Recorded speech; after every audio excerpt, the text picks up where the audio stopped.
هذاك هو يا اخو، انا نبغي نرقد. واش رقد جيتو شبارتي ولا سبارتي اه ريقل يا اخو. انا دوك نجي يا اخو دي 15 مينيت 20 مينيت يا اخو. ديري معاك بلاصه برك ماني جاي بصراحه. اليوم نولي انسان انتيك. اليوم نرقد بكري. اليوم يا ربي 12 ونص راني في الفراش مع حبيبي باص.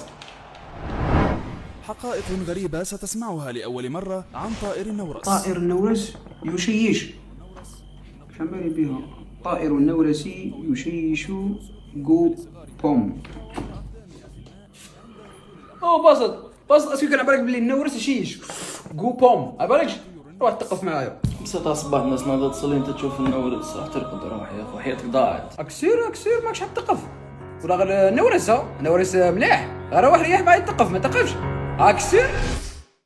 تعتبر السلاحف من الحيوانات الزاحفة. إنها من أقدم المخلوقات التي خلقها. سلحفاة تجري والله غير تجري يا اخو. حاقرينها يقولوا سلحفاة ما تجريش. والله غير تجري. اكتب تجري 16 كيلومتر في الساعة. سلحفاة سريعة كالقرد.